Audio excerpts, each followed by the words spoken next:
The mere mention of the area brings back memories of blinding snowstorms, storms, and fog. In wintertime, the weather there changes especially frequently. A calm sea can suddenly rage with hurricane force. Typhoons are often born. There is a known case when, during a strong storm, a warship overturned and sank. Even in spring, when it gets a little warmer, there is a continuous fog over the sea. Despite the fact that the shortest route between Japan and the United States lies through the northern regions, they have never been the main theatre of war, due to the fact that there are only a few days a year suitable for the action of ships and aircraft. This is largely true of the operations of submarines and other small craft. When a submarine is travelling in the stormy conditions of the north, the glass on the bridge is broken by the pressure of the water. Steel reflectors were required to prevent such occurrences. The hands of the observers holding the binoculars are stiff with frost, and the icy wind penetrates through warm clothing to the very bones. Even in the underwater position, where there is no wind, being in a boat is like being in a steel tube, bathed in seawater whose temperature is always only slightly above freezing. It's like being trapped in a glacier, where you have to shiver despite the warm clothing that binds your movements when you have to wade through narrow passages. So life on a submarine operating in northern waters was not carefree. Unlike the crews of other warships, submarine crews leave most of their personal possessions ashore or on a floating base. Only the minimum number of things needed at sea are taken with them. Therefore, when submarines move from warm seas to northern seas, they have to enter their bases to equip their personnel with warm uniforms, which take up much more space in the boat than usual. For a submarine, this fact creates additional difficulties.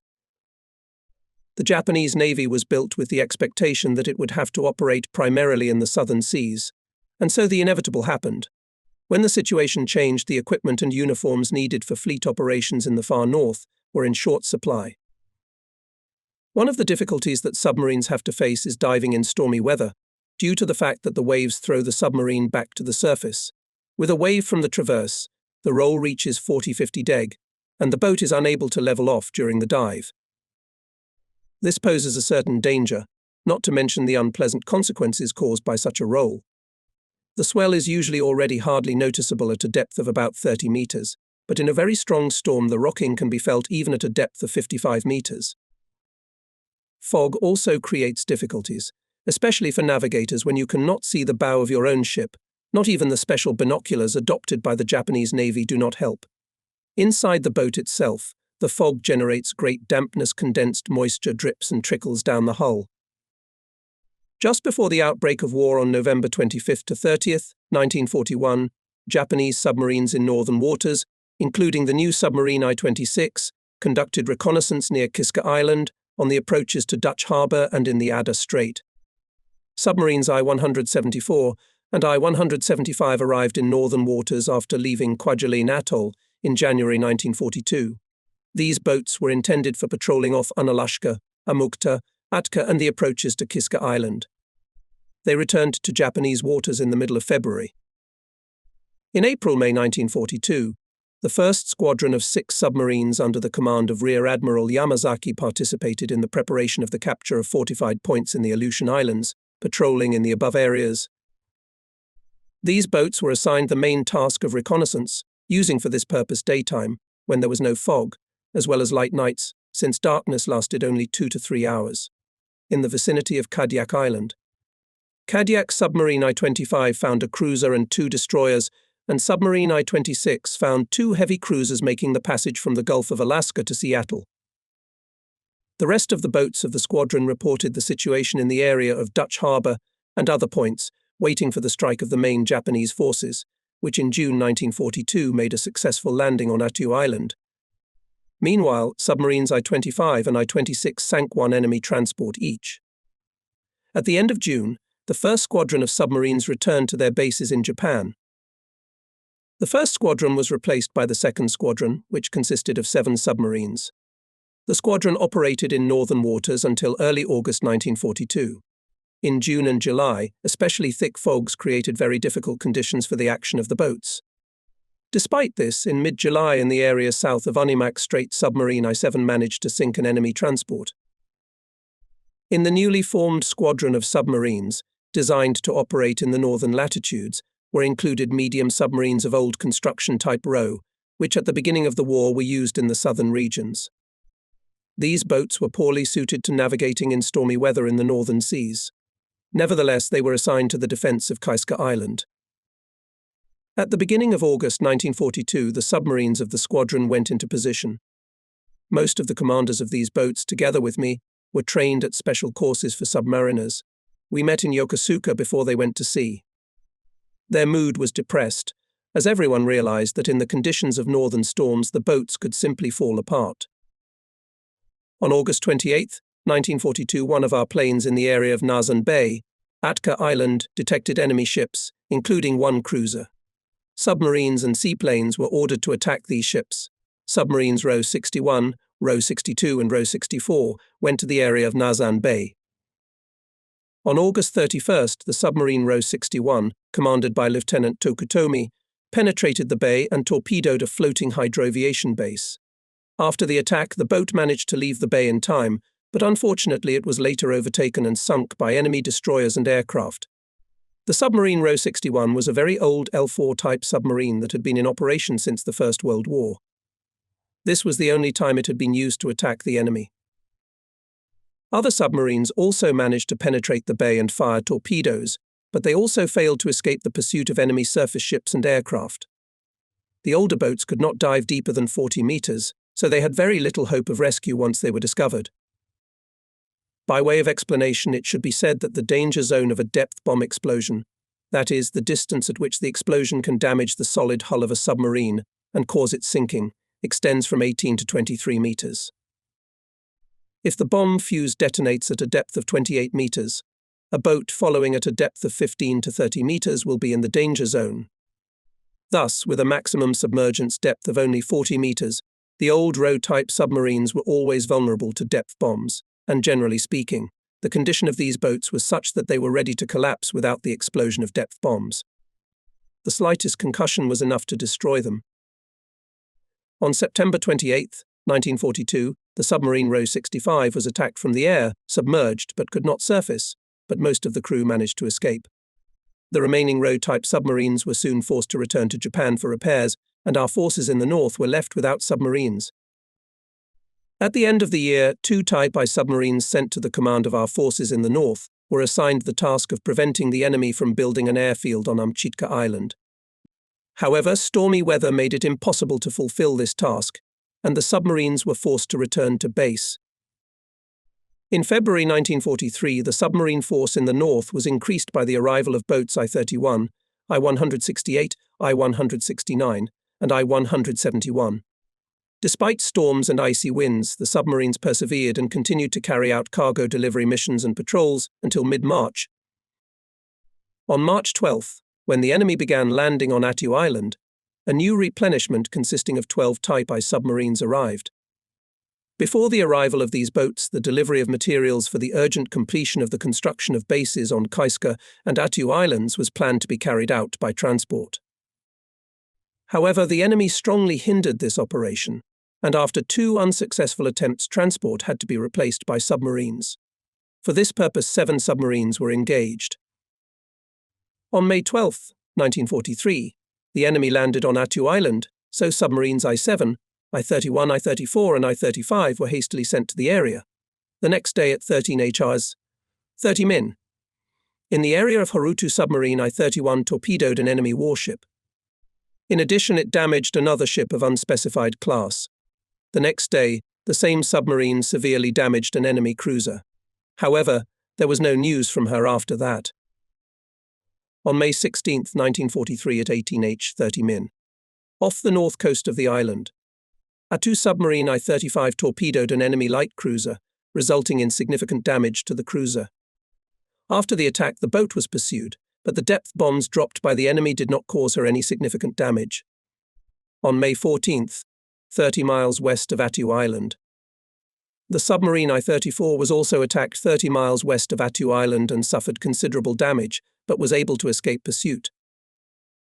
In February 1943, I was appointed commander of the submarine I-158, which at that time was being equipped with radar equipment.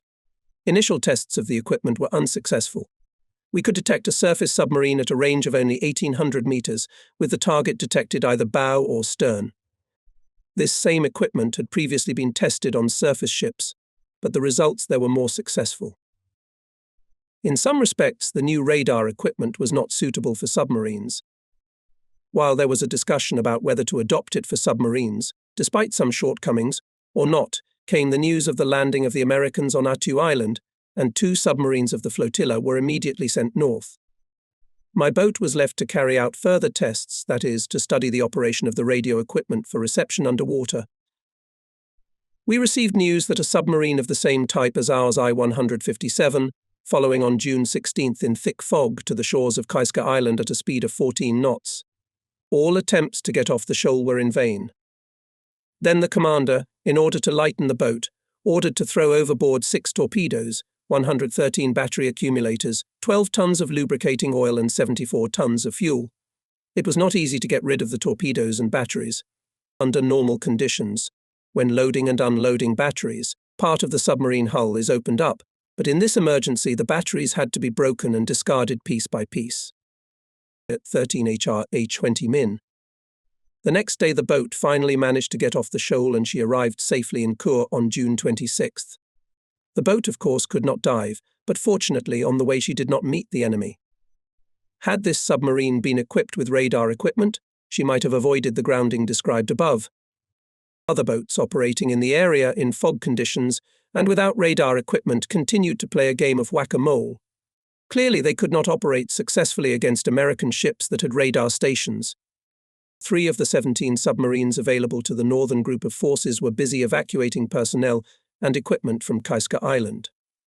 The boats made at least 13 trips and evacuated a total of 820 people from the island to the corals, as well as delivered 100 tons of food, 125 tons of equipment and ammunition to Kaiska Island. Meanwhile, the submarine I-24, on which I served at the beginning of the war, was ordered to take on board the personnel of the communications group on Attu Island, which managed to move to the area of Chichagov Bay. 3 times this boat approached the bay, but it failed to find any trace of the group, so the order given to this boat was cancelled. However, nothing has been heard of the submarine itself since then. The submarine I-9 was sunk during the second voyage to Kaiska Island. After the war, we heard that she was sunk on June 10th by an American anti-submarine ship on the approaches to Kaiska Island while travelling in fog. The submarine I-7, which arrived on the third voyage to Vega Bay, had to engage in an artillery battle with an enemy patrol ship. As a result of a direct hit by a shell in the boat's deckhouse, its commander and the flotilla commander were killed. The boat then ran aground inside the bay. However, the next day she managed to run aground, after which she proceeded to Yokosuka. On the night of June 22nd, while proceeding in fog, she was fired upon by 3 American destroyer squadrons. In doing so, the chief mate, who had taken command of the boat only the day before, was killed. The boat under the command of the artillery combatant commander tried to escape pursuit, but ran aground and was lost. It was essentially a battle between the blind and the sighted. The enemy could follow us even in the fog and open fire without warning. The enemy's shells found their target, and with a pierced deckhouse we could not dive. After the incident with the submarine I-7, boats operating in the north were removed from evacuation operations. This task began to be successfully performed by destroyer squadrons. In studying this war blind in the Operations Directorate in Tokyo, consternation set in. It was asked why no radar equipment had been installed on submarines so far. As a result of the change in attitude, it was ordered that radar equipment for detecting surface targets be immediately installed on the submarines. As for the other boats, the submarines I-2, I-26 and I-109 were also shelled in the fog, but they managed to dive and evade pursuit and return safely to base. After the evacuation of Afar, Kaiska submarines I-2 and I-56 were left in the north to act to disrupt enemy naval communications and patrols. However, low temperatures and very heavy storms, in which the hulls of the boats were badly damaged, actually hampered their operations more than the enemy. In mid-November, in the vicinity of the island of Amchitka, submarine I-2 sank an enemy transport. Our losses in submarines during operations in the north amounted to 6 units. The submarines themselves sank a battleship, 2 light cruisers, a floating hydroaviation base, 4 transports and 1 ship, the type of which is not established. In the area of Kaiska Island, 5 ultra-small submarines were sent to the area of Kaiska Island, but due to various reasons, including storms, they were damaged and did not find their use in this area. The equipment of our bases in the north was insufficient, and in comparison with the German bases, where there were even shelters for submarines, they can be called primitive. The fact that our defense was treated with some neglect, preferring offensive action, could be seen as a strength of the Japanese Navy, but it was also its great weakness. With aviation now the predominant means of combat, bases without adequate defenses become unfit for their missions. Under such conditions, the weapons, for the construction of which so much time, money and material had been expended, would in fact be utterly useless. Crews who lost their ships went either to replenish landing parties or were assigned to anti-aircraft batteries. The situation in the Solomon Islands, despite our counterattacks, was deteriorating daily. On November 19, 1943, the main forces of the U.S. Pacific Fleet, under the flag of Fleet Commander Admiral Nimitz, headed for the Gilbert Islands, and soon our forces, located on the atolls Tarawa and Makin, came under extreme pressure from the enemy. The Americans sent 1 Marine division each to Tarawa and Makin atolls, supported by aircraft and ships, which conducted air raids and bombardment from the sea of such force that everything on these islands could be destroyed to the ground. Our troops were inferior to the numerically superior enemy forces, and therefore by November 25th, the garrisons on these atolls were destroyed. Submarines I-169, I-175, I-35, I-19 and I-39, which at that time were being withdrawn from a position 300 miles southwest of Pearl Harbor, were ordered to proceed at full speed to the Gilbert Islands. In addition, 4 other submarines were also ordered to go into the same area to assist the troops. This was one of the orders given without regard for casualties. Orders like this eventually led to the loss of our submarine fleet. In this case, only 3 of the 9 submarines survived. One of those 3 boats, the I-175, sank the aircraft carrier Liscombe Bay, and despite being pursued by several destroyers, returned safely to base. The submarine I-174, which had been engaged in cargo transports in the New Guinea area, also received orders to proceed to the Gilbert Islands on the night of November 26, 1943. Noticing aircraft lights, she made an emergency dive. Enemy planes were in the area of the boat dive for about 3 hours, but there was no attack. After waiting another half-hour, the boat I-174 surfaced. It was a clear moonless night. Following its course, the submarine was charging batteries. At about 8 p.m., 00 min. An observer, noticing a white storm created by a fast-moving ship, shouted a destroyer. The distance to the enemy destroyer was about 275 meters. The submarine made an emergency dive. When the depth reached 27 meters, depth bombs began to burst. From the strong shaking caused by the explosions, the lights went out in the boat, the switchboard was damaged, the power supply to the electric motors stopped. In order to stop further sinking, it was necessary to blow out the tanks, but in doing so, air bubbles reached the surface and well marked the target for the enemy, who intensified the attack. The diesel and electric motor compartments of the boat had already received a lot of water, and to eliminate trim and protect the motors from flooding, had to scoop water from the electric motor compartment and pour it into the diesel compartment using empty cans of lubricating oil. After the batteries ran out and the air supply ran out, there was no other option but to surface and fight. 2 minutes later, after surfacing, an airplane appeared. The boat submerged again, expecting to use the last reserve, all the compressed air torpedoes. When she surfaced again, the enemy aircraft was still nearby, but a rescue squall helped the boat to escape from pursuit. After returning to the base, the submarine commander submitted a report to the commander of the submarine forces, in which he noted that the actions of submarines without the presence of radar is tantamount to simple suicide, because how could a submarine that can stay underwater for only 40 hours? At a speed of 2 to 3 knots against aircraft, destroyers and other ships of the anti-submarine forces. However, the admiral disagreed with the opinion of the commander of the boat I-174, believing that, despite the losses, the boats still performed their tasks. Nevertheless, there was no doubt that our submarines for 2 years were at a great disadvantage, because they had to deal with the enemy, equipped with effective radar equipment. We were simply unable to do anything against surprise enemy attacks, and so many submarines died for nothing. To get much-needed improvements introduced, including increased battery capacity, better methods of rapid charging, and the installation of radar equipment, were unsuccessful.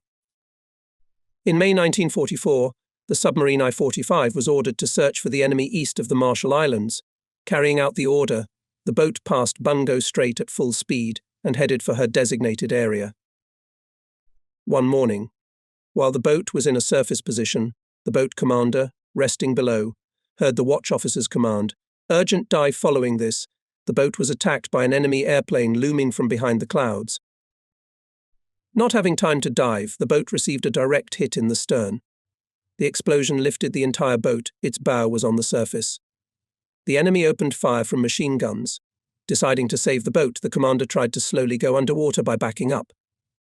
This succeeded. The boat began to slowly sink, having a trim of 7. The depth of submergence reached 138 meters. At this depth underwater pressure, the sheets of the strong hull of the aft part of the boat became concave. In order to stop further sinking, the order was given to blow out the main ballast tank. However, while blowing air bubbles reached the water surface and were noticed by the enemy, who did not hesitate to repeat the attack. Fortunately, the crew managed to keep the boat at a depth of 92 meters, where it remained all day until sunset. Under cover of darkness, the boat surfaced to determine the nature of the damage. There was a large hole in the stern, and it was necessary to go to Yokosuka for repairs. The passage went smoothly at first, but in Tokyo Bay, in the thick of anti-submarine nets, the steering failed. After some effort, the boat managed to get out and reached Yokosuka safely. Inspection in dry dock showed that the boat had only one vertical rudder. The rest of the rudders were lost. The boat was just lucky to reach the base in this condition. Even before the enemy landed on Saipan, various guesses were made about the location of the upcoming landing, but intelligence was not able to give the command reliable information on this issue. The enemy landing on Saipan was made on June 15, 1944. The submarines were ordered to concentrate in the vicinity of Saipan, but they did not have time to take up attack positions. In the second half of May 1944, 8 submarines took up positions 150 miles north of the Admiralty Islands. They were tasked to strike at the American forces traveling along the coast of New Guinea to the islands of Biak and Palau. The enemy has already well-practiced tactics to combat our submarines. Having detected one boat, he began to search in the area and others, forcing them to stay underwater all the time. In this case, one of our boats was detected upon arrival in the area assigned to her for patrolling. As a result, all other boats were also attacked by enemy aircraft and ships upon arrival at their positions. They bombed the submarine row 109 all day long. At this time, information was received from the Submarine Force headquarters that the enemy is fully aware of the disposition of all our submarines involved in this operation. The boats row 109 and row 108, acting independently, immediately changed course and took positions several hundred miles away from the named area. As a result, they were able to escape. The other 5 row-type boats were sunk. The submarine I-44, which was the first to be armed with radar equipment, survived. She was ordered to proceed north of the Admiralty Islands. Leaving Kure on May 15th, she headed for position. Proceeding overnight in a surface position, the boat was suddenly attacked by enemy aircraft. The officer of the watch gave the order to make an emergency dive. When the boat surfaced a little later, airplanes appeared again and began bombing the boat. The boat's radar station was working badly, so the boat had to dive again and remain in an underwater position. During the night, when everyone in the boat was asleep, a series of depth bomb explosions suddenly followed, as a result of which the depth gauge was disabled and water appeared in almost all compartments. By 11 o'clock, the batteries had only 1 hour's power left. The chief mate, being a very brave officer, suggested to surface and take the fight, as further stay underwater with empty batteries became no less dangerous. The commander of the boat agreed with his arguments and ordered that preparations be made for an artillery battle and that machine guns and revolvers be ready. Observation through the periscope showed that there was a flying boat in the air, and not far away a destroyer was waiting for its victim. At this moment a squall suddenly came. This opportunity could not be missed, so the boat surfaced and, leaving behind the stern destroyer, at full speed began to go to the northwest. About an hour later, a 4-engine flying boat appeared within sight. However, it flew away without attacking the submarine. Approaching Saipan, the boat made an attempt to dive, but the ventilation valves failed and had to open the low-pressure distribution valve. The boat was thus saved and was able to fight in the following days. When the enemy landed on Saipan, all available submarines were sent to the area, including Row 115, which had previously patrolled in the Palau area. By June 19th, the boat had reached a position 50 miles west of Is. Rota, she was proceeding in a surface position in waters well controlled by enemy aircraft. Suddenly, she was attacked by airplanes. One of the bombs exploded only 40 meters from the boat, but caused no damage and the boat continued onward. Then a rather large unit of enemy forces appeared, and she had to go underwater again. For a long time, submarine Row 115 tried to detect the connection of enemy aircraft carriers and finally succeeded. After sunset, the submarine penetrated the destroyer escort and fired 4 torpedoes at the aircraft carrier type Wasp. The results of the attack could not be observed, as the boat immediately submerged. Unfortunately, she was unable to escape the attack. As a result of the explosions of depth bombs in the boat formed a leak and half of the lighting was taken out of service.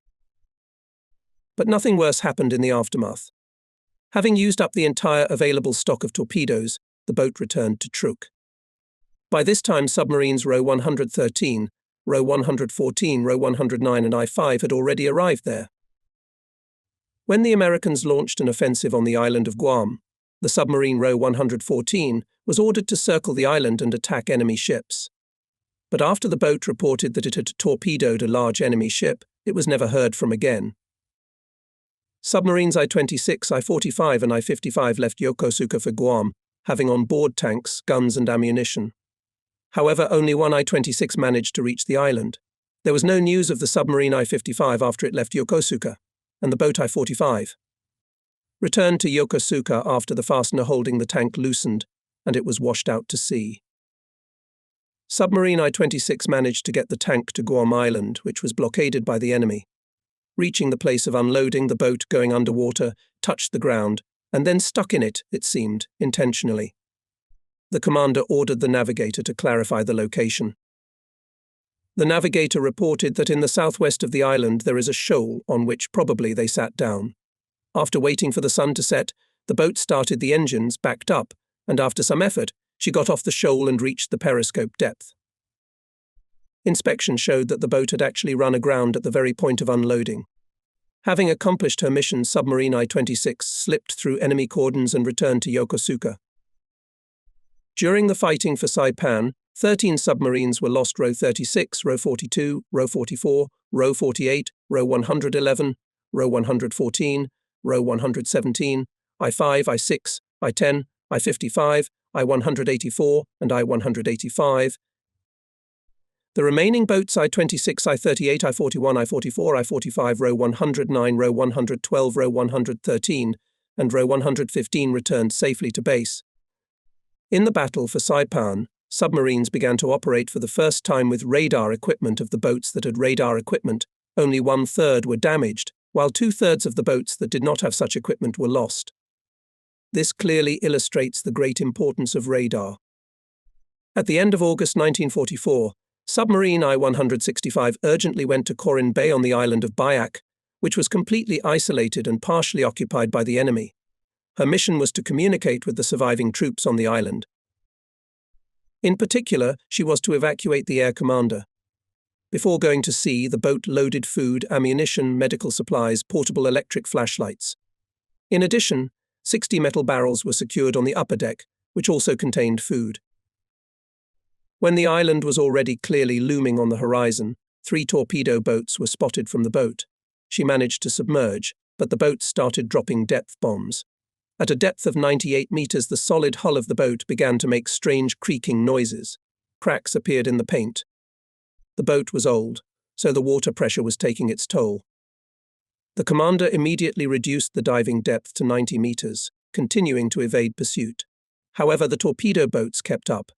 It is possible that some of the barrels on the upper deck of the boat broke off and floated, thus giving away its location. The hunt for the boat continued for over 24 hours. The commander decided to free himself from all the barrels on the upper deck and attempt to leave. But despite the measures taken, the enemy continued to pelt the boat with depth bombs. It was possible to block the fuel leakage to the surface with the help of special devices with which submarines were equipped for this purpose. However, there was damage to the solid hull at the stern, and more water was entering the boat. The water accumulated in the electric motor compartment was carried by buckets to the diesel compartment, but the stern of the boat continued to fail.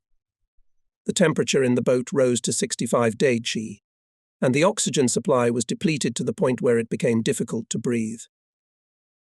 The crew decided to bravely face death, which seemed inevitable. However, that night the enemy refused to pursue further, and at 22 HRs, 00 min, the boat surfaced and headed for Amboyna Island with the greatest speed it could develop. A later inspection of the boat showed that the auxiliary stern rudder was badly bent. There was other serious damage as well. Submarines I-10 and I-38 made repeated attempts to evacuate the submarine force headquarters from Saipan, but were unable to do so. Finally, in June, a telegram was received from the commander of the submarine force announcing that he and his staff and the personnel of the ultra-small submarines had managed to escape. On October 20, 1944, American forces began landing on Leyte Island. The remnants of our submarine forces were ordered to concentrate in the Philippines area by October 11th. A total of 11 submarines Row 41, Row 43, Row 46, I-26, I-38, I-41, I-45, I-46, I-53, I-54 and Despite the fact that the enemy was detected quite often, only the submarine I-56 managed to go on the attack. On October 22nd, she detected a large group of ships using radar and met the enemy convoy that night. Having penetrated through the guards, she sank an enemy transport with 3 torpedoes. October 25th, on the approaches to Leyte Island, the same submarine with the help of radar again detected enemy ships and immediately submerged. This time she managed to attack a group of enemy aircraft carriers, releasing one of them 5 torpedoes. 3 explosions were noted. One of the torpedoes fired hit a destroyer escort. The boat was heavily attacked by depth bombs, which continued intermittently for several hours. The diesel compartment was partially flooded and the lights were knocked out. The boat commander calmed the crew by ordering them to clarify the reason for the water entering the boat. And the reason was that one of the valves had come loose. The boat was underwater for 24 hours, and when it surfaced, an unexploded depth bomb weighing about 30 kg was found in the stern on the upper deck, which, taking precautions, was taken to the shipyard in Kura. The 6 other submarines operating off Leyte Island did not return to base. Submarine I-41 reported that off the east coast of the Philippines on October 27th, she sank a transport, and on November 3rd aircraft carrier type Essex. Then, from mid-November to mid-December, submarines Row 41, Row 43, Row 49, Row 50, Row 109, and Row 112 were in position off the east coast of the Philippines. During this period, submarine Row 50 reported the sinking of an enemy aircraft carrier and destroyer. In early January 1945, when American forces made a landing in Lingayen Gulf submarine, Row 45 attacked an Idaho-class battleship on January 12th, and the boat Row 46 west of Iba sank 2 transports. On January 17th, off the west coast of Lingayen Gulf, submarine Row 109 torpedoed an enemy aircraft carrier, cruiser, and destroyer, each hit by 2 torpedoes. Boat Row 50 on February 1st southeast of Surigao sank a transport. The submarines Row 112, Row 113, and Row 115 were on a cargo transport mission between Takawa and the northern tip of Luzon Island, Luzon, but were sunk between February 10th to 13th. The turning point in submarine warfare was the moment when all enemy ships and aircraft received effective radar equipment. I have already given many examples of how our submarines without radar were at a disadvantage. Below I will give some examples from my own experience. In September 1943, on the submarine Row 44, which I commanded, was completed installation of radar station for detection of surface targets and began its testing. The question of installing on submarines radar stations for the detection of airborne targets was still under consideration at that time. During the testing of the station on my boat, I spoke with a representative of the Navy's technical department, Captain Second Rank Ito, who said that he insisted on the immediate installation of the airborne target detection radar station with a radius of over 7 kilometers, which was available at that time. Knowing that the ministry officials were somewhat slow to act, despite their knowledge of the true state of affairs, Ito recommended that a senior officer from the headquarters of the 11th Submarine Squadron be sent to Tokyo to personally push the matter. Unfortunately, this officer, already having permission to go to Tokyo, was transferred to serve elsewhere, and this idea did not work out. But the matter could not be left like that, and I tried to go to Tokyo myself, but I did not get permission to go. In the meantime, I visited the Navy Air Base in Kure, where I got acquainted with the work of radar station for the detection of air targets. The station was portable and could well be installed on a submarine. I persuaded the senior staff officer to ask the commander of the airbase to give us for a while this station. Having received consent, we brought this station on a truck of the shipyard in Kura, and within one day, that is November 12th, adjusted and installed it on the submarine. On November 13th, I contacted the Navy Air Base at Kure and asked them to send us an airplane to serve as a target for the tests. We began the tests at Eyes Bay in good weather. The installation gave very inaccurate readings. After an engine malfunction occurred on the supply airplane, we had to stop the tests. The next day the flying conditions were ideal, and early in the morning we were out to sea again. This time target detection was good at a range of 4,600 to 5,500 meters. The maximum range of target detection reached 11600 meters. True, these results were not brilliant, but they could greatly improve our position. The commander of the 11th Submarine Squadron urgently sent the results of the tests to the appropriate authority, but from there they asked why the tests were conducted without the consent of the Technical Department of Naval Forces. All hopes for a speedy resolution of this issue were gradually disappearing. I again tried to get permission to travel to Tokyo with plans to install radar on submarines of the type Rho, but still could not get it. In the meantime, we were soon to head for Maizuru to make final preparations to get the boat ready for combat operations. This meant that we were out of the 11th Submarine Squadron and into the submarine force of the 6th Fleet. I again began to insist on my deployment, and finally permission was granted. In Tokyo, I presented my point of view at a meeting at the Navy's Technical Directorate. The senior chief present at the meeting raised a number of objections and stated that the new equipment developed by the Technical Directorate would soon be ready, and we should have waited until it was in service. It turned out that the radar station developed by the Navy's Technical Directorate was being tested at the shipyard in Kure, but there was no hope that it would be completed soon. This gave me the idea of testing the said station on my own boat. But I could not get a positive answer, and the meeting decided to postpone consideration of this issue. Considering such a decision more than unsatisfactory, the next day I went to the research department, where I was received more cordially. We discussed all the technical difficulties and found ways to overcome them. Having secured the support of the research department, I went a second time to the Navy Technical Department, where I again tried to get my question resolved, but the proposals of the research department were not accepted. I think the real reason for the rejection this time was interdepartmental squabbling. There was no time for further arguments, as I had to return to Maizuru. The case I have described is really regrettable, because to all appearances the staff of our headquarters was more concerned about preserving their prestige than about the needs of the active fleet. The only thing I was able to accomplish was to obtain one additional pair of binoculars for the observers. Shortly thereafter, we headed for the battle area to the south. Our submarine still did not have an air target detection radar station. Our course was through Bungo Strait, and since this was a favorite ambush point for enemy submarines, we had to go overhead at top speed during the night and go under at dawn. The thought of having to hide and go underwater near our native shores was not a pleasant one. But such were the harsh facts of war. On the other night of our stay at sea, we were already out of the dangerous area and went all the time without submerging. During this period, our position in the Marshall Islands and Rabaul was solid, and so we did not have to fear enemy air raids all the way to Truk. The day of the New Year 1944 we met in the sea, And on the 10th day after we left Majzuru with its snowstorms, we were already enjoying the warmth of the tropics. Early in January, at the entrance to Truk Bay, we saw a majestic picture of the Yamato and the bulk of the United States fleet at anchor. When reporting the arrival of the boat to the commander of the 6th Fleet, I told of my attempts to install a radar station on the boat to detect air targets.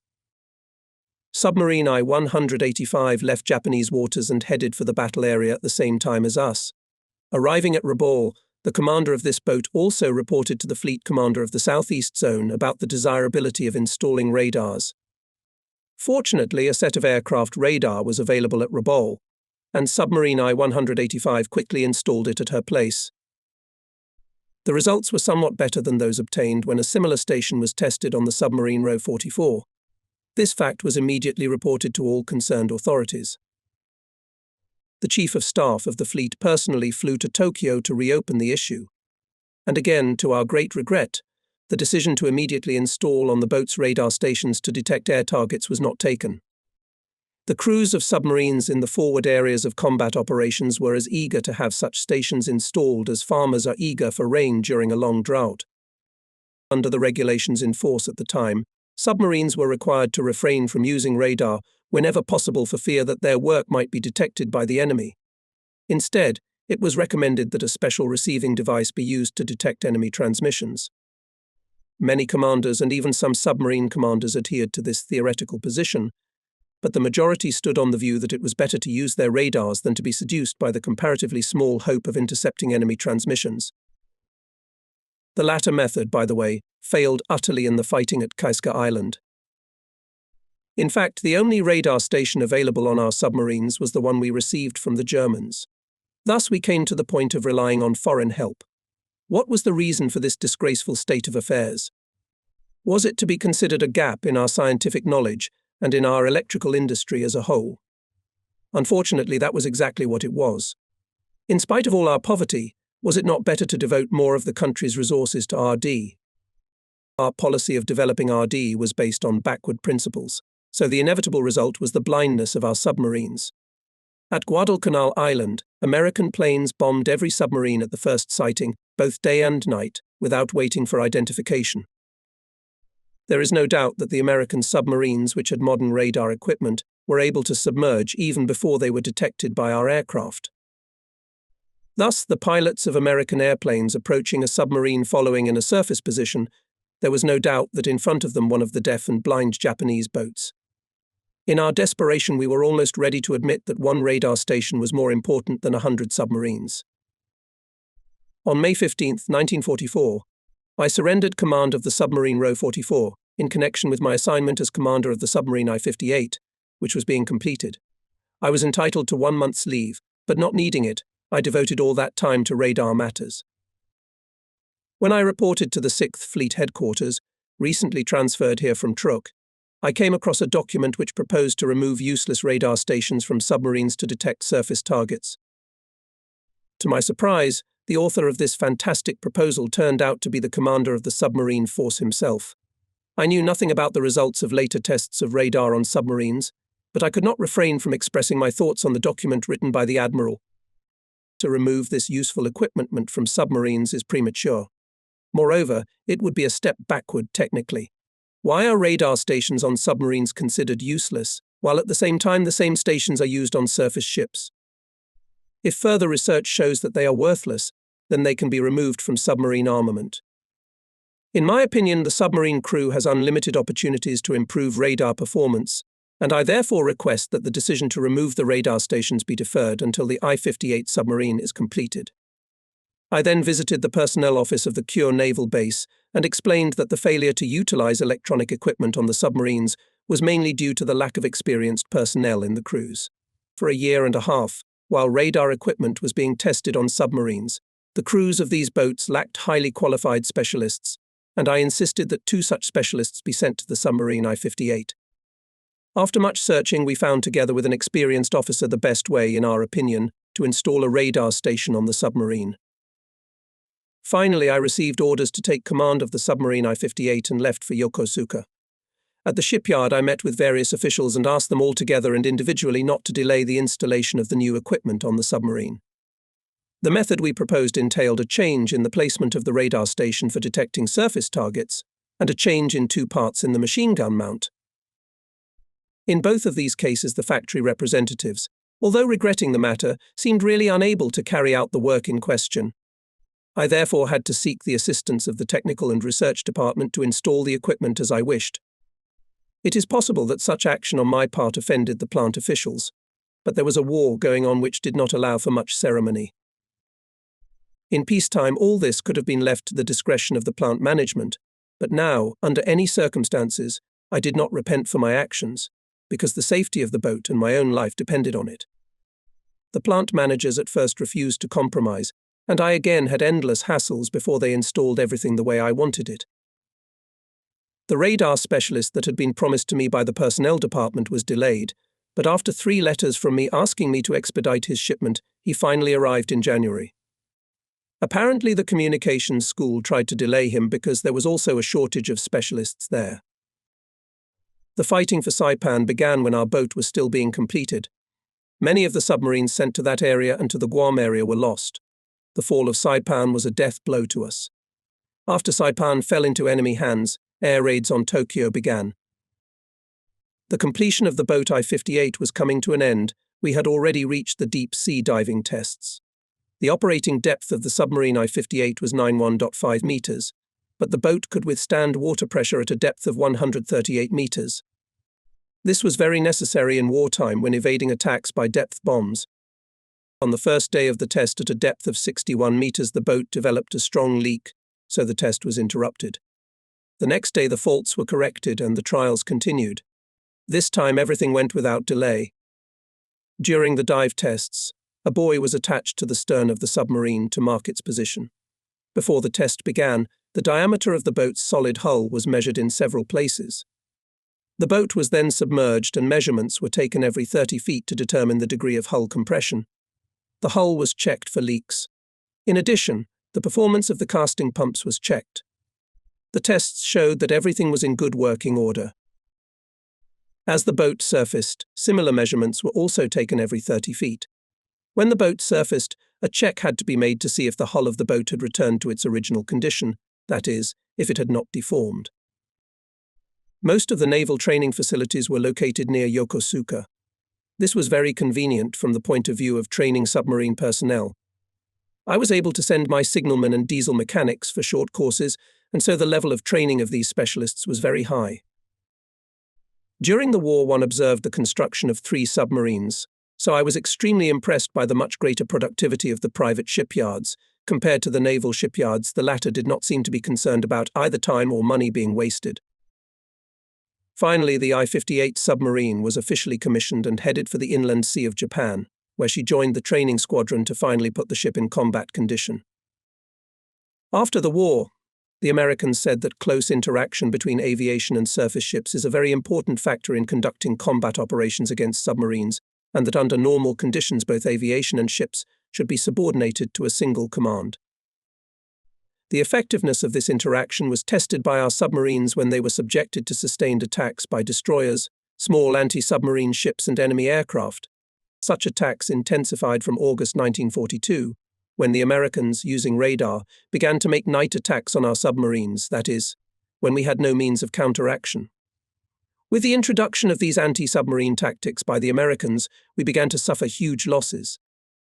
This was noted in the battles off Makin and Tarawa atolls, in 1943 during the second phase of the campaign in the Solomon Islands, and in 1944 to 1945 in the battles off Admiralty Islands, Saipan, the Philippines and Okinawa. If a submarine is submerged for more than 40 hours, it must surface and remain on the surface for a time sufficient to replace the air. Further, even if the batteries are fully charged, they do not last more than 40 hours. When a submarine is forced to submerge without fully charging its batteries, it cannot remain submerged for the length of time indicated above. Occasionally, individual submarines were able to stay underwater longer, but in this case the boat had no propulsion and was kept at a given depth by taking on or pumping out water. This, of course, resulted in energy savings, but eventually the battery's supply of electricity ran out, and many times our submarines were forced to surface in close proximity to the enemy. Sometimes the submarines were detected by the enemy while surfacing to recharge the batteries, and then during an emergency dive they were subjected to heavy attacks with depth bombs. Some boats were saved by staying underwater for a long time, but most boats had to surface and fight with the enemy waiting for them. Sometimes it was necessary to dive urgently, without a supply of high-pressure air, and when surfacing to take it from the torpedo tubes. This meant that the submarine became unarmed, because the compressed air cylinders for torpedo firing could not be charged without surfacing. So, there was no way to overcome this weakness, as a result of which the submarine was forced to surface after 40 hours of being underwater. In most cases, under such circumstances, managed to save only those submarines that were helped by a squall or some other natural conditions. In fighting against our submarines, American boats were very successful. After the war, we were very surprised to learn the actual reasons for our losses. In fact, Japanese submarine losses from American air action were much lower. This should probably be attributed to poor shooting and inaccurate bombing, although the number of air attacks was high. Only in a few instances did heavy damage from hits cause submarine deaths. The idea of striking with a torpedo, fired by a submarine but controlled by a human occupant, had taken shape by the time of the first attack on Pearl Harbor. Several such torpedoes were produced for the first series of tests. They were tested near the Kure naval base on an island known by the code name Base II. By January 1943, the development of the human torpedo project had reached a stage where it seemed that they could be put into production and then used in combat. However, the design of torpedoes excluded the possibility of saving the person who controlled such a torpedo, that is, he was doomed to certain death, which was opposed by the Naval Command. In the design of the torpedo was introduced a device that allows a simple push of a button to eject the driver into the sea at a distance of about 45 meters from the target.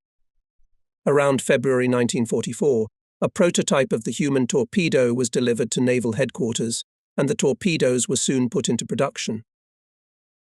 With a passionate hope for success began their production in the experimental torpedo shop of the shipyard in Kure.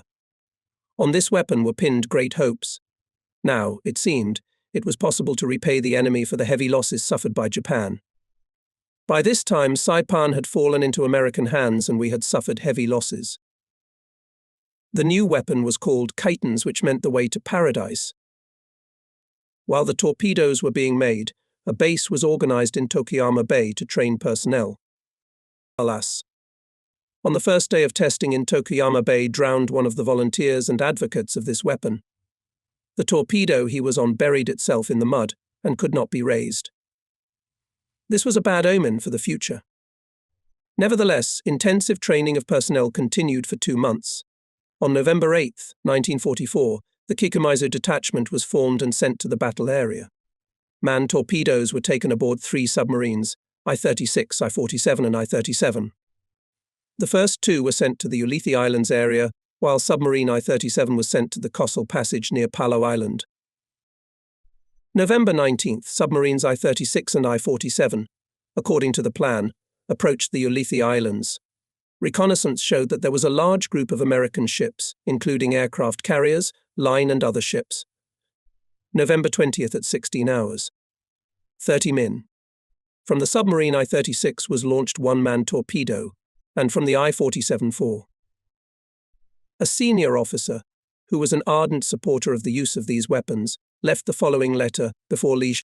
Today's observation shows over 100 ships anchored off Ulithi Islands. Despite the fact that there is a great opportunity to use our Kitons, we have only 8 of them on 2 submarines. It is clearly not enough. What a pity. He thanked the commander of the submarine I-47 for clarifying the composition of the enemy forces and bringing the boat to a position very convenient for the attack. Wishing the boat I-47 a happy voyage, he said, "Thank you for the help you have given me. Give my regards to those who will follow me." He then took his place in the torpedo. The results of the attack, as well as the fate of himself, remained unknown.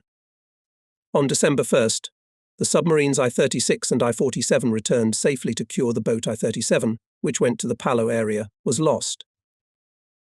Although the results achieved by the Kikumizu detachment could not be ascertained, much was still expected of the manned torpedoes.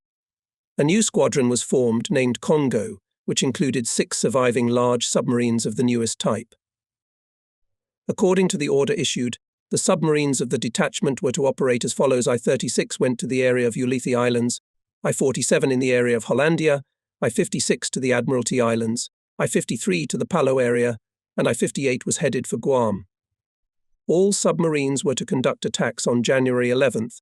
1945 submarine I-48 was to attack a little later, namely January 20th. There were 15 of us who had graduated from the naval school in the course of submarine navigation. But by this time most of the officers who had once made up our class had been killed in action. Out of 15 people, only 5 survived. By a strange coincidence, all of them turned out to be the commanders of the boats belonging to the detachment Congo. Manned torpedoes were made in conditions of deep secrecy, but we knew that they had already been used in the first attack at Ulithi Islands. One of the officers leading the attack wrote, "The use of human torpedoes in the future is a great challenge. The more we take advantage of the opportunities for attack, the more attention should be paid to the tactics of using these weapons." In other words, it was to be assumed that the Americans were already aware of the actions of manned torpedoes, so they would be alert after our second attack. Thus, both the submarines' approach to the launching point of the manned torpedoes and their departure to attack the targets became a risky business. Our assumptions were confirmed. The submarine I-58, which I commanded, having completed preparations for the Sasebo campaign, went to Kure to receive fuel, food and torpedoes. On December 29th, the boat went to the manned torpedo base, where the commander of the submarine force addressed the personnel. We were photographed to commemorate the event, and after a solemn send-off, the boats I-58, I-36 and I-53 left the bay. The send-off was attended by many boats crowded with people. There were shouts of approval from the boats for the crews of the boats.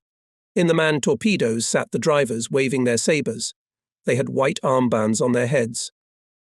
Our boat number I-58 written on the deckhouse had been scrubbed off and replaced by the emblem of the Congo Squadron. A flag with the inscription "Inevitable Chiton" was hoisted on the forecastle next to the Navy flag. After passing Bungo Strait, the boat turned southward, proceeding in a surface position. In the evening gloom we cast a farewell glance at our native land, then its last islands disappeared over the horizon. There were many enemy submarines on our way, so we had to be on guard all the time. We were zigzagging, and at night we had to go at an increased speed. For the first time we used the radar station for detecting air targets, but soon became convinced that it did not work well. We had to send a specialist on deck to make the necessary repairs. We had a vested interest in not being detected by the enemy. The night passed and it was January 1st, 1945. The boat was sailing with a northwest wind. The sunrise that morning was truly beautiful. Normally, alcoholic beverages were forbidden at sea, but on the occasion of the holiday, permission was given to dispense sake. After the boat was loaded, greetings were given in honor of the Emperor, followed by various toasts. During the voyage to the target, the 2 officers from the human torpedo teams were always with us at meals, while the midshipmen ate with the boat's crew, and so we hardly ever saw them. Today, however, we invited them to the wardroom and dined together. Since January 2nd, our boat has been within range of enemy aircraft based on the islands of Guam and Saipan, so for the time of probable appearance of aircraft, we went underwater. On this day, going with the radar on, we detected an enemy airplane through binoculars. It became clear that our radar station was unreliable. The observers were ordered to watch relentlessly for the appearance of aircraft.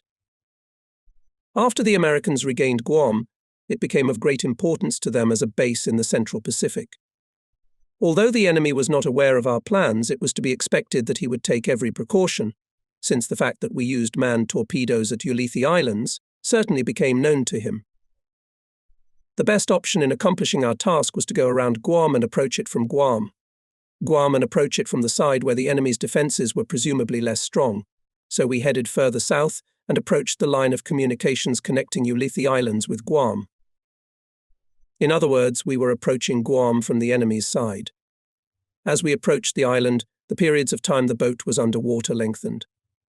On January 7th, we passed the line of communications connecting Guam with Ulithi Islands, remaining underwater for long periods of time and keeping a close watch. The question of attacking the enemy before the launching of manned torpedoes was not even raised on any of the boats of the squadron. Our main goal continued to be stealth. There was nothing to do in the boat during long periods of being underwater. The two officers from the torpedo drivers, other than preparing their torpedoes and practicing periscope observation, had no other duties, so they played chess. One of them was present at a manned torpedo attack in the vicinity of the Ulithi Islands, but he himself was unable to go out on the attack because of a torpedo malfunction. He was a very good chess player. The other, a buddy of the commander of the artillery combat unit of our submarine, was a fat and quiet man.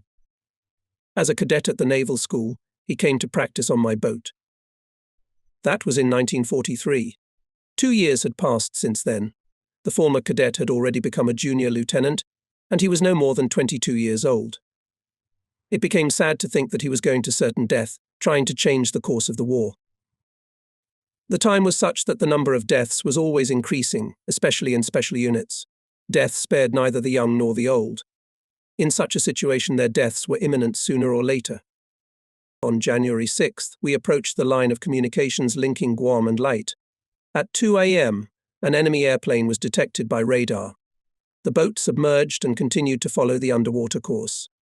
So far, we had managed to avoid encountering enemy aircraft.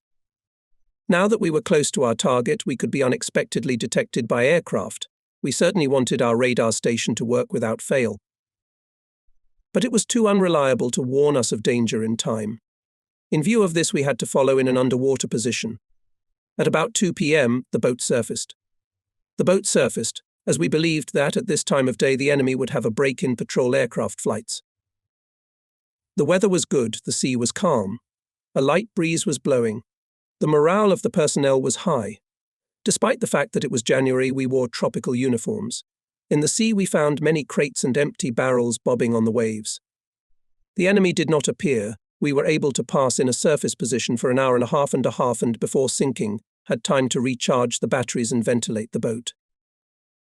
Now we were to go underwater at night as well. We decided to surface every day at 17 o'clock, assuming that the patrol airplane would reach its final point of the route and lay down on the return course around noon. This assumption was justified, as we never once encountered enemy aircraft during the following days. There is always a loophole like the one we took advantage of, but it would be unwise to take advantage of it every time we approached a target. On January 6th night, we surfaced at 10 p.m., when the aviation on patrol, in our opinion, should have been returning to base. About 22 HRS, 30 min. Several images of aircraft appeared on the radar receiver screen, and observers reported dark silhouettes to windward at a distance of about 140 meters. These were probably ships. We made an emergency dive without waiting for a full clarification of the situation, and, although the sounders did not indicate the presence of ships, continued to remain in the underwater position until 4 o'clock in the morning. The day of our attack was approaching. It was January 9th. Subsequently, we learned that on this day the enemy began landing in Lingayen Bay, on Luzon, the main island of the Philippines. We received a report of the results of the reconnaissance of Guam by our Air Force. However, it did not say anything about enemy ships, and this concerned us somewhat. The fact is that, according to previously received data, at anchor off Guam were aircraft carrier and 60 to 70 other ships and vessels. Therefore, we nourished the hope that there were still 1 to 2 large ships. January 10th, from the fleet commander, received an order to attack in accordance with the developed plan. I reported this order to the torpedo drivers. At 2 o'clock on January 11th, having detected the trace of exhaust gases of an airplane flying at a close distance from our submarine, we immediately dived. Normally, we could determine the time of arrival and departure of enemy aircraft by radio interception. We did not anticipate that an airplane would appear at such a time. It is possible that it was a communications airplane from the Ulithi Islands. At any rate, according to our calculations, there should not have been an enemy airplane on this course. Since January 6th, we had observed many enemy ships and planes, and we ourselves believed that we had remained undetected. If the enemy was conducting a serious search, we would not have been able to pass unnoticed. At the same time, we were convinced that we could not rely on our radar station to detect air targets. On January 11th, about 9 o'clock, we heard the sounds of a passing vessel. Apparently, a merchant ship was traveling unguarded, and this already indicated that the enemy had no information about our approach. In 2 hours, we reached the point from which Guam is usually visible. Carefully raising the periscope, I at first thought that the outline seen in the distance was nothing but a cloud, but closer observation showed that it was indeed Guam. The navigator had done a brilliant job of laying out the course, but it was still 26 miles to the island. I showed the target to the torpedo drivers, and following this we plunged in and headed for the release point. From time to time we heard the noise of the propellers of merchant ships passing us, but they were all proceeding unguarded. The enemy suspected nothing. At dusk we again raised the periscope, but because of the storm nothing could be detected. At 21 o'clock we discovered a large transport passing very close to us, but did not attack it, as it was forbidden to us.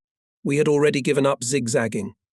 That evening at dinner we drank to the health of the torpedo drivers and proposed a toast to their success. At 21:43, we surfaced. The boat was now 11 miles west of Ypres Bay. At a speed of 7 knots we headed for the point of release of manned torpedoes. We finally checked the torpedoes, 13 minutes later. After our surfacing, the commander of the Radio Technical Combat Unit reported that intercepted the enemy telegram from Guam, which reported the discovery of a suspicious ship near the island. Was it really about our boat? We still had 2 hours to go. There was nothing left to do but to continue to our destination. Air reconnaissance, conducted on January 9th, found in the Bay of Guam Island. Guam 20 large and 40 small transports, as well as 4 floating docks, which of course compared to large warships were not very important objects. One could really sympathize with the torpedo drivers, but I advised them to look for the largest loaded transports. In addition, I explained to them that the floating dock, which was somewhere in a corner of the bay, also represented a not insignificant target. I further comforted them by telling them that since the last aerial reconnaissance of Guam on January 9th, some aircraft carrier might have arrived there as well. One of the torpedo driving officers left the following note, which I remembered for a long time. I wanted to know all the details of the aerial photographic reconnaissance. Isn't it irresponsible to send us into an attack without giving us any idea of the enemy's defenses or the situation inside the harbour? The enemy seemed to have detected us. I ordered no. 2 and no. 3 torpedo drivers to take their positions immediately. It was cloudy, but some bright stars were visible in the sky. In the darkness we could not see the drivers' faces as they both came to the bridge to report. They remained silent for a while. Then one of them asked, "Commander, where is the constellation Southern Cross's?" Question caught me off guard. I looked around the sky but could not find the constellation. The navigator standing nearby remarked that the constellation was not yet visible, but it would soon appear in the southeast. The drivers, saying simply that they were going to take their seats, shook our hands decisively and left the bridge. By this time far, Guam loomed before us as a black mass. After a while a column of white smoke rose above it. At 2300 hours, we increased the course to 12 knots to the place of release of manned torpedoes. Still remained about an hour of travel. At midnight, strong pulses appeared on the radar screen, which seemed to be coming from 2 different places. Was it a ship, or had the enemy detected us from the shore? Either way, his radar station had obviously detected our boat. We didn't know our exact location. The worst was being too far from our target. For better or worse, I continued toward the island, using the radar to determine the distance to shore. The distance by this time was, as expected, 17 miles. I prepared to dive immediately, hoping to release the manned torpedoes before the enemy attacked, but at that time the diesel compartment reported that water was entering the boat through the diesel exhaust port, and that it was impossible to dive. Willy-nilly, but had to stay in a surface position. There was no other way out. Our situation was unenviable, but after 10 minutes we were able to fix the malfunction. The fault was rectified, and we were able to dive again. While all this was going on, the drivers of torpedoes, no. 2 and no. 3 reported by telephone that they had taken their places. At 2 a.m., I showed through the periscope the lights of Guam to the drivers of torpedoes, no. 2 and no. 3. Guam to the drivers of torpedoes, no. 1 and no. 4, and after wishing them good luck, ordered them to also take their places in the torpedoes.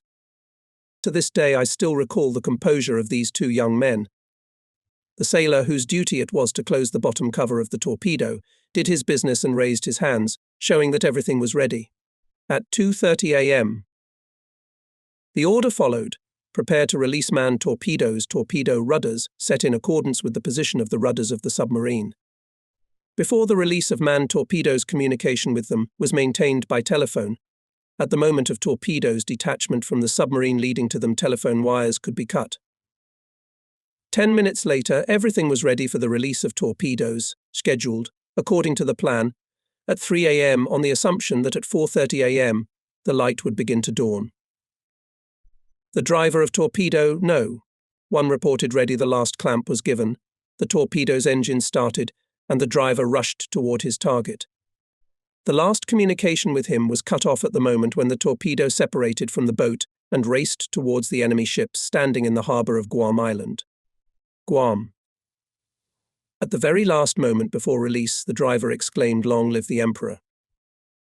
Torpedo, no. 2 was fired in exactly the same way. Despite his youth, its driver remained calm until the end and left the boat without uttering a word. The engine of Torpedo, no. 3 got too much water, and its release was postponed to the last turn. At the release of Torpedo, no. 4 on the phone also sounded, "Long live the Emperor." Finally, Torpedo, no. 3 was also released. Due to the malfunction of the phone, we were unable to hear the last words of its driver. At that moment, there was a violent explosion. We surfaced and, fearing persecution, began to withdraw into the open sea. At 4:30 a.m., Torpedo, no. 1 should have been at the target. We tried to see what was happening in Ypres Bay, but at that very moment an enemy airplane appeared, and we had to dive and leave. However, the airplane did not attack us. We tried to listen to the explosions of torpedoes on the noise detector. At dawn, we surfaced at periscope depth and surveyed the horizon in the eastern direction, but we could not find anything to confirm the successful completion of the torpedo attacks. That night, the submarine remained in an underwater position until 2300 hours. At dinner, we prayed for the souls of the 4 fallen soldiers, and then put their personal effects in order. One of them, Lieutenant Ishikawa, wrote the following just before his torpedo was fired: "The day of decisive action, in which I and my 3 comrades are participating, has arrived. We are all in good health. Our spirits are buoyant. At Ypres they will be amazed at our actions. A pale moon is looking down from the sky, and rare stars are twinkling aloft. At the beginning of January, it is. Guam seems quiet in its slumber and sails calmly before me. Who knows what turmoil will rise there in a few hours? In the name of our great country, we have come to our appointed place. Only 21 years of life, lived like a dream. But the full meaning of that life will only be revealed today. At the time of the decisive battle between Japan and America, we must, in one blow, correct our shaken position and thereby consolidate forever the glorious Great Japan that has existed for 3,000 years. Great Japan is the land of the gods. The land of the gods is eternal and cannot be destroyed. We are not afraid of death. Thousands, tens of thousands of young men will be born in the future, and we are now quietly sacrificing our lives for our motherland. Let us cut ourselves off from petty worldly affairs and pass on to the world where eternal justice reigns." Another of them wrote the following: "Despite the constant favor of the gods for our empire, exertion, sincerity, justice, and honesty are needed. Without these things, nothing is of value. In the future, even while relying on the favor of the gods, we must remember the danger. Great Japan is determined to win. The decisive battle has spilled over into enemy territory. May the spirit of those who go to heaven witness our struggle to the very end." With a bitter feeling, we set out on our return journey to our native shores, keeping our course northward to Bungo Strait. It would be good to attack the enemy's ships on the way back. I did not expect that we would soon have such an opportunity. We set out to search in a northerly direction, so as not to take any unnecessary risks, as our boats operating in the southern areas could have mistaken us for the enemy when we met them. On January 14th, we received a report on the results of the photo reconnaissance conducted by our aviation on January 9th. As it turned out, on that day in the harbour of Is, Guam was still anchored one enemy aircraft carrier, and the thought that he could have left before the attack of manned torpedoes filled my soul with a sense of deep regret. Until January 15th, we surfaced only at night. we had no encounters with the enemy. Submarines that failed to release manned torpedoes before January 14th were ordered to return to base. January 16th, I sent the following report to the command. The attack was made on January 12th, according to the plan. All torpedoes fired. The results of the attack could not be established. This was the first report transmitted by radio since we left the base. That evening, the noise detectors detected a ship with a turbine launcher. The boat's torpedo tubes were prepared to fire, but the night was dark, and so firing at the oncoming ship would have been a blind firing. The noises meanwhile began to subside. Then we heard the noises of a new ship with a diesel propulsion system, but they soon subsided as well. By January 19th, we had gone pretty far north, so it got considerably colder. In the afternoon, we spotted an airplane and, to avoid an attack, made a dive. At the same time, it must be said that our radar station for detecting air targets was not operational. During the night of January 20th, a ship was spotted near the entrance to the Bungo Strait with the help of the radar station for detecting surface targets. While we were determining its course, a submarine appeared on the horizon. It was night time and there was a light fog on the sea, which reduced visibility. The submarine that showed up looked a lot like the I-36. We gave our call signs, but she did not answer them. The unidentified boat had the advantage in course and soon disappeared from sight. After arriving at the base, we made inquiries. It turned out that we had indeed detected the submarine I-36 at that time, but she had not spotted us. What were the results achieved by other boats of the Congo detachment? Submarine I-56 headed for the Admiralty Islands, but after making 3 attempts to approach the place of release of manned torpedoes, found that the defense of the islands was too strong. Having failed to release torpedoes, this boat was forced to return to base. The submarine I-47 on January 11th safely penetrated the entrance to Hollandia Bay. She entered the bay just as the patrol ship was practicing training firing.